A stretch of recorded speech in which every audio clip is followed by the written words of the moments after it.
right, so this is CMU21499. This is the, I think, second MSTD lecture now. So there are a lot of problems we can look at here.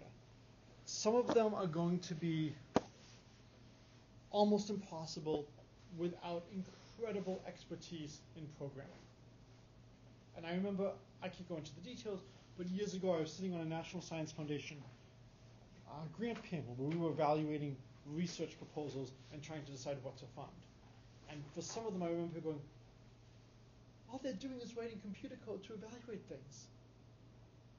And for the same proposal, people goes, oh, they're writing computer code to evaluate things. And there is a real difference of opinion sometimes in terms of how you should view computational number theory. Does this really fall in the realm of mathematics? Does it fall in the realm of computer science? Sadly, who should fund things is a very big issue. For a lot of these MSTD problems, some of them are just barely at the realm that our computers can do, which means that if you are a careful programmer, it is a problem you can solve. I prefer the problems that are either computationally so easy that I can do it on the laptop in Mathematica and not be careful, or so computationally a nightmare that if every subatomic particle in the universe was a supercomputer devoted exclusively to my use, running since the dawn of time, we wouldn't even make a dent in the problem. So I don't have to worry about coding efficiently because I can't do anything. These MSTD problems range from just barely doable to not yet. And so the goal is to try to find problems for you that are just below the not yet, that we can do if we're clever. So the first MSTD one is we have the missing sums. So I have worked on this with some students in my REU program at Williams this past summer. We've pushed things greatly in terms of understanding the distribution of missing sums and the distribution of divots. I've sent some of you the code and some of you the preliminary drafts of the paper. If you don't have that, I can send it to you. Almost surely this stuff can be done better. The question is how much better. Right now, we're doing things, I think, on the order of like 2 to the 40th. So it's a decent size. The question is, if you push it a little bit further, is that enough to start to see fundamentally new behavior? At what point do you need to go to be able to distinguish very fine, very small effects? And that's the real challenge. So what's nice about this is the framework is already there. There's a good system in place in terms of how to count all of the possibilities and keep track in such a way that if you vary the probability of an element being chosen, you don't have to redo all the computations. That's the key thing.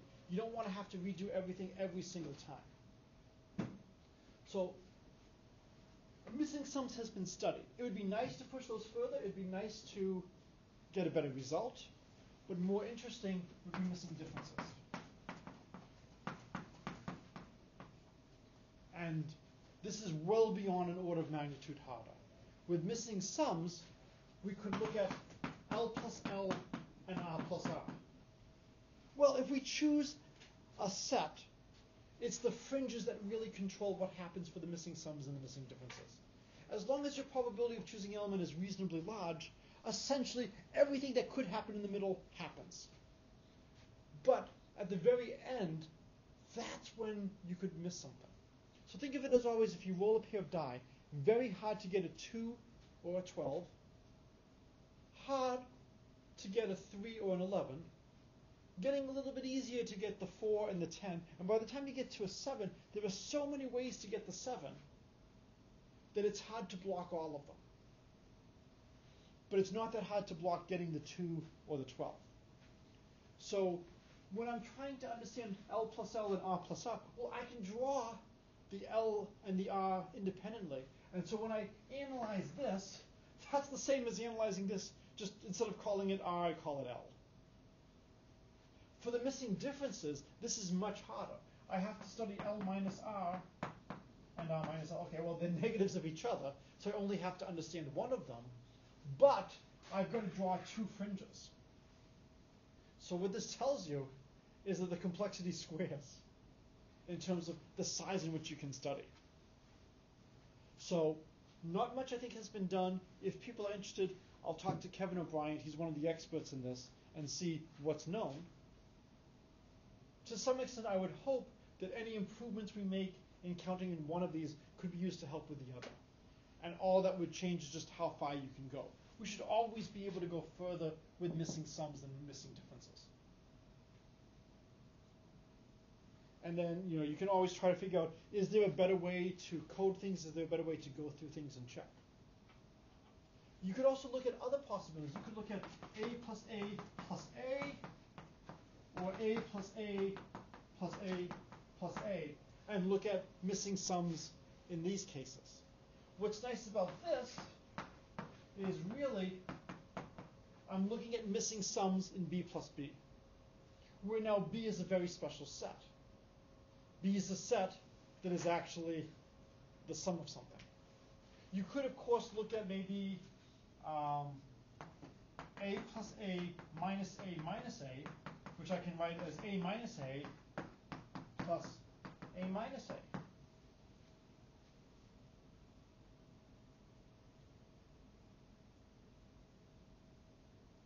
Or, how else could you look at that?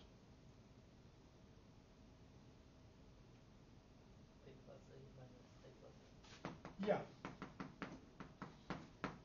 And it sounded like you had parentheses as you were speaking, and it sounded like it was A plus A minus A plus A. So, which way is the better way to write it? Oh, sorry, there's a typo here. Is it better to write it as the difference of A plus A? Or is it better to write it as the sum of A minus A with itself? I don't know. So to me, these are some of the really natural ones to look at. Related to the missing sums is this whole question of the divot. So how many of you have taken good probability or stats class, where you've seen a lot of different distributions? Gaussian, exponential, Weibull, Bernoulli, gamma, chi-squared. You don't really see distributions that go up, down, up. You don't really see roller coaster distributions. That's just shocking to see something like that.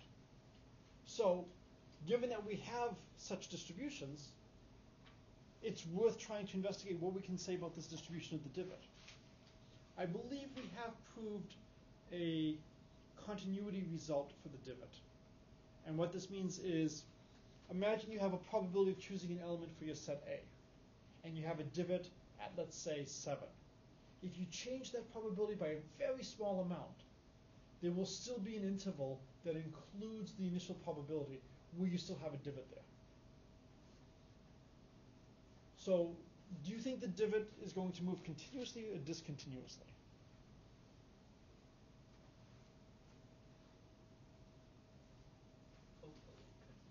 Hopefully continuously. I mean, I would hope that the derivative of f times g is f prime g prime. My hopes have been dashed. Do you think the divot is going to move continuously or discontinuously? If you think about it, the answer has to be one way.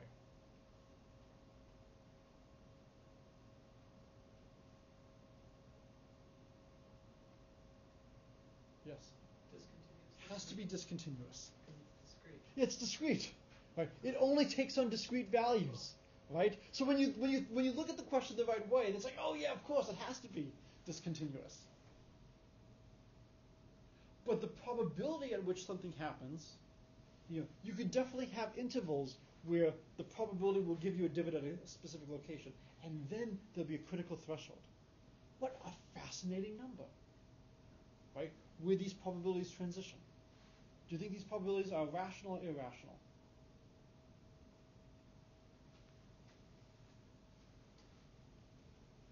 If you had a guess? Irrational. Yeah, I would guess irrational, right? Almost every number is irrational, if I had to guess. It would be fascinating to know what kind of numbers these transition points are.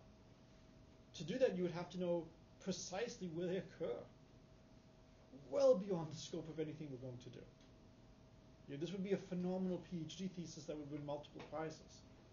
So there are things that you can do numerically to provide evidence, to provide support, to justify that, yeah, I think this conjecture is reasonable, but it's not going to be a proof at the end of the day. I'd like to get some proofs for this. One of my former students, he's a grad student at Michigan now, looked at continuous analogs of more sum than different sets. And so it might be interesting to look at his paper where he has continuous analogs of this and now ask questions about missing sums and missing differences. And with continuous analogs and integers, you might actually now have a continuous transformation. But it might not even be clear anymore what is a divot. Because now if we have a continuum, well, what does it mean to talk about missing sums? So the question might not even be meaningful in this more general setting, but it's a paper that you could look at and say, well, he's developed a theory to handle this continuous analog. Can I apply that somehow to attack problems like this? So these are going to be very hard, challenging problems. They're going to have significant computational components. But I think there's a real chance of seeing strange new behavior. Now, if we looked at A plus A plus A, what controls the fringes of that?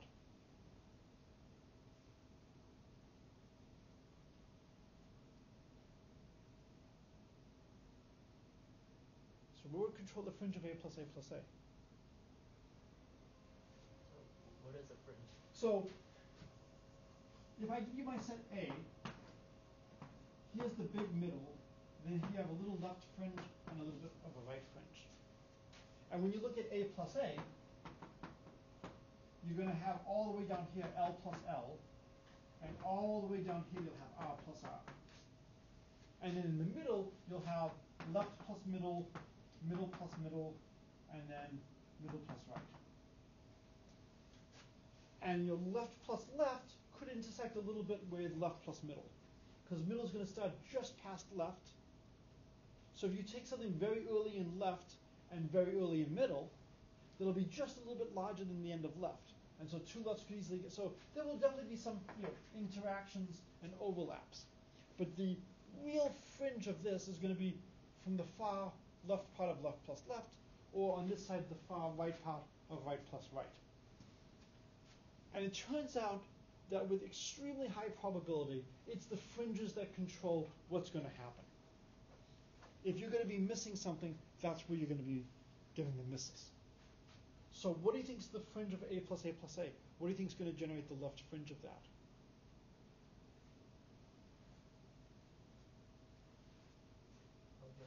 Yeah, it should be L plus L plus L, and the right fringe should be right plus right plus right plus right. If I just do this one, it might be a little bit easier to do computationally. But if we can do left plus left, can we do left plus left plus left? Because you're still choosing one fixed set L, right? We're not choosing a bunch of different sets. That's the killer, when we have to choose left and right. So what you might want to do is you might say, all of Miller's students over here, it's great what they were doing, but they should have been doing a lot more. If you take a huge amount of time to generate something, do as many things as you can with it when you have it. So once we generate the set A and we have the left fringe, we should really be looking at not just missing sums in A plus A, but maybe A plus A plus A and A plus A plus A plus A and a couple of them. And maybe we can study a bunch of them simultaneously. It will be slower, but if a lot of the computational time is spent in generating the sets, well, once we've gotten it there, we might as well just do the calculation. So I'm actually quite hopeful that some of these questions won't be too bad, or at least won't be too bad in certain ranges. And then these are topics that have been presented in the past at Mel Nathanson's conference in New York City. It's typically in May. It's Kant combinatorial and additive number theory. So almost surely results that you get in here would be good for a conference trip to New York City. So these are the main problems that I find interesting for more sums than differences. This doesn't mean that there aren't other problems that are interesting, and this doesn't mean that you can't say, hey, Professor Miller, I'd like to look at this. It's just these are the ones that I think are either tractable or of enough interest to the community that it's worth having you suffer on them for a while. But I would not do this if you were a graduate student and this was going to be your thesis.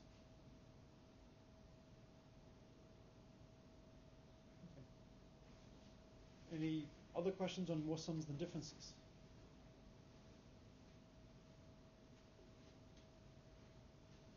Yes? Is there work done on like the fringe width, that so that you like, I guess guarantee that L plus L has all the missing sums, or L plus R has all the missing sums? I mean, to some extent, that's exactly how, that's related to how far do you want to push the size of the fringe. And so right now, I think we're looping on things of size 40. And that's pretty safe. Have you taken any stats classes with the central limit theorem? Okay, so most people know that when Moses came down from Mount Sinai, he had 10 commandments. He also had a couple for statistical inference. And one of them is, if you have 30 data points, you can use the central limit theorem. Why?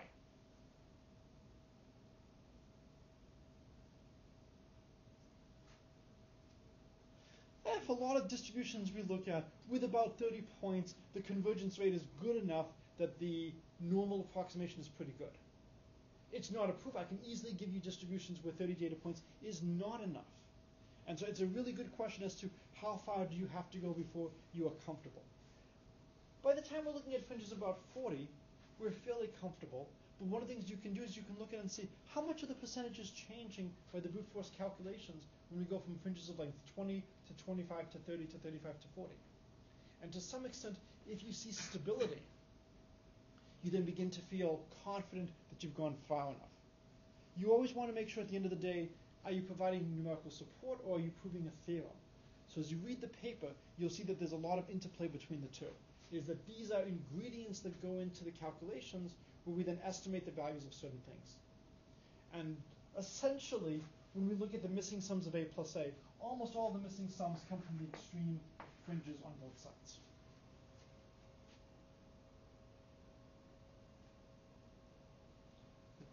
Any other questions about more sums than differences?